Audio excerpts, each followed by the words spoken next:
Assalamualaikum warahmatullahi wabarakatuh. Akkam jirtan obboleeyyanki alhamdulillah galni rabbii haa ga'uuti. Hayyeegaa har'aa gaafii keessan deebii qabadhee isiniif dhufeetiin jira. Gaafiin keessan kunis istoorii feesbuukaatii fi istoorii waatsaappiidha. Haala daqiiqaa dheeraatti gadhiifachuu danda'an akkamitti gadhiifatan daqiiqaa dheeraa waatsaappii fi feesbuuka istoorii irratti daqiiqaa dheeraa haga barbaadan haga daqiiqaa shaniidha haalatti gadhiifatuu dandeessan har'a qabadhee isinii dhufeetiin jira. Duraan dursee obboleeyyan kiyya nu jajjabeessaa sheeri laayik sabskiraayib godhuudhaan kara hundaanuu walii dabarsaatii barumsa guguddaa kan faayidaa qabu akka isiniif qabadhee dhufnutti nu jajjabeessaa nu waliin tura. Amma duraan dursee gara barumsichaa dabaluuti.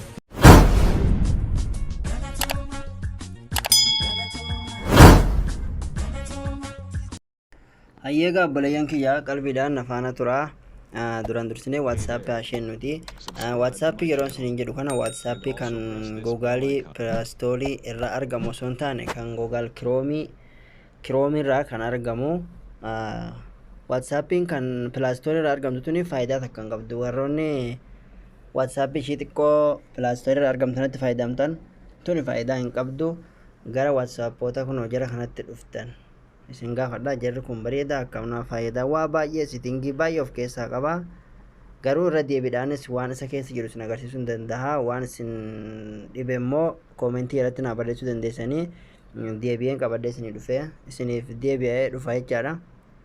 Duraan dursinee waatsaappichaa amma kan daqiiqaa dheeraa istoorii waatsaappii gadhiifannu isin agarsiisa. Duraan dursinee waatsaappii kana hasheen nuti amma fakkeenyaaf ilaalumaaf mee anamma kiyya keessaan hin banne jecha istootis kanarratti haadhonnitti istaatus kanarratti yeroo dhoonne asirratti amma fakkeenyaaf kun bakka istoorii kiyyaati. Yeroo haala kanaan dhoonne amma fakkeenyaaf istoorii gadhiisuun barbaadaa jiru asirratti dhoonna. Asirratti yeroo dhoonne amma fakkeenyaaf gadhiisuun barbaadaa jennuti viidiyooma tokko fakkeenyaaf kanumaa fudhume viidiyoon kun daqiiqaa meeqaa daqiiqaa dheeraadha haga daqiiqaa 4 biraa ture garuu meeqa ja'a asirratti akkuma argitan kana sekoondii 45 qofa gadhiifachuu dandeessaa ja'a. Amma kana akkan dheeressee amma kunoo sarara tana as butuudhaaf eeyyattee asin deemtu jechaatuni akkuma argitan kana yaama yoonaan dheeressa jee guutuu ishii deemala dhaabbatte kalas asuma asii ol darbuu hin dandeessu. Garuu viidiyooma kana haala dheeraa guutuu saadhaa hunda isaa haga daqiiqaa 4 biraati isin agarsiisa viidiyoo kana. Amma dhaqee sana haa banuuti duubatti deebi'eeti amma dhaqnee haalatti bannu. Duraan dursee mallattoo ida'uu tanarratti ni dhoonnaa. Mallattoo ida'uu tana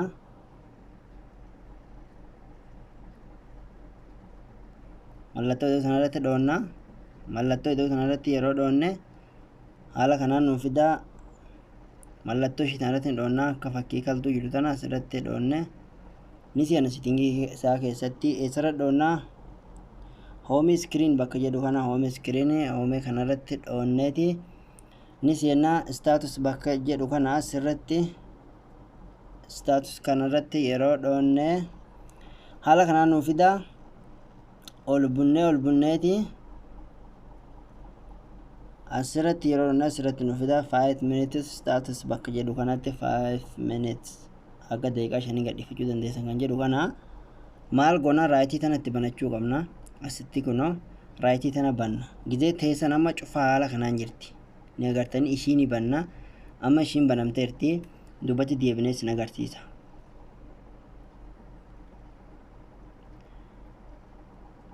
Amma haala kanaan duubatti deebinee amma istoorii keenya irra deebinee haadhannuuti viidiyoo masilaasan laallaa.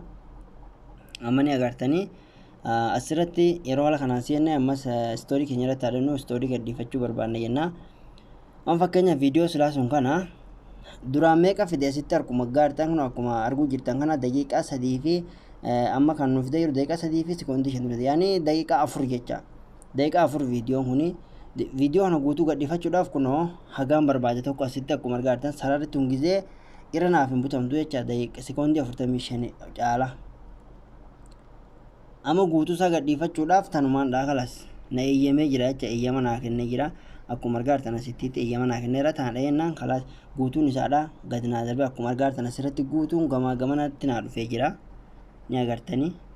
Haala kanaan gadhiifachuu danda'a jecha as dhahee jennaan kalaas gannaa dhiifame akkuma argitan asitti dhahee jennaan xiyya sana dhahennaan gadhiifame jecha daqiiqaan afur kun kennaa dhiifama daqiiqaa sekoondii 53 jecha daqiiqaa 3 fi daqiiqaa 4 jedhama haala kanaanii jecha. WhatsApp kan ammoo waan baay'ee of keessaa qaba. WhatsApp kun waan baay'ee tokko of keessaa qaba. Kun siitingaaleen isaadha. Siitingii isaa akkuma asirratti argaatan siitingiin kun baay'inaan wanta baay'ee of keessaa qaba. Automaatikii namoota haala yeroo isin online irra hin jirre isinirra ofuma itti barreessu jecha waan akkasii fa'aa of keessaa qaba. Waan barbaaddanii qalbiidhaan na ilaala gama misaanjeriitti dabarra. Amma WhatsAppidhaaf ammoo yaada qabdan WhatsApp siitingii baay'ee of keessaa qaba. Yeroo biraatiif isiniif dhufuu hin danda'a. Egaa amma gara Facebookaatti haa deemnuuti. Gama Facebookaadhaa isin agarsiisa. Facebooka irratti amma fakkeenyaaf Facebook irra gadhiisuu barbaannaa jennuuti. Viidiyoo daqiiqaa dheeraadha. Misaanjera sheenuu qabna. Facebook osoo hin taane misaanjera sheenuu qabna. Haala akka itti Facebook irratti nu bahu jecha. Amma gama Facebookaatiin yoo sheenne daqiiqaa sekoondii 26 qofa nu gadhiisa jecha. Garuu immoo gara itti gadhiifachuu dandeenyu daqiiqaa dheeraa misaanjera keenya sheenna. Misaanjera keenya yeroo haala kanaan sheenne fakkeenyaaf namni tokko irratti haadha nume asuma irratti nama irratti haadha huti yeroo haala kana irratti dhahee maal goona fakkii footoo tana dhoonna. Fakkii footoo tana yeroo dhoonne haala kanaan nu fidaa jecha. Fakkeenyaaf mee viidiyoo kana irratti haadha huti viidiyoo maslaasanii daqiiqaa 4 biraa daqiiqaa 3 sekoondii 53 daqiiqaa 3 fi asirratti haadha nuti yeroo haala kana irratti dhoonne bakka seendi juun dhoonnu ideet bakka jedhu kana irratti dhoonna. Ideet kana irratti yeroo dhoonne haala kanaan nu fidaa jecha. Yeroo haala kanaan nu fide maal goonu nuhi xiyya tana dhahuu osoo hin taane xiyya tana hin dhoonnu. Eessa dhoonna?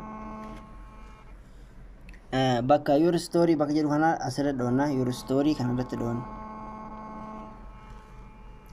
Your story bakka jedhu kana irratti asirratti dhoonna. Yeroo asirratti dhoonne alaxuul kallattimaan gama story Facebookaa nu deema jecha. Yoommoo yaada barreeffachuu barbaadan asirra dhootaniituma waan barbaadan irratti barreessitanii jecha. Fakkeenyaaf asuma irratti waan barbaadan barreessitanii yaada keessan tokko yeroo xumurtan asiin your story bakka jedhu kanarratti dhootanii guutuma isaa isinii deema jecha. Haga daqiiqaa 4 biraati jecha viidiyoon kun guutuun isaa isinii deema. Haala kanaanii gaafiin keessan deebii argate jeetii yaada. Fuulduraaf ammoo barumsa babbareedaa akkan qabadhee isiniif dhufu yaada keessan koomentii jalatti barreessaatii share, subscribe, like godhuudhaan nu jajjabeessaa. Galatooma.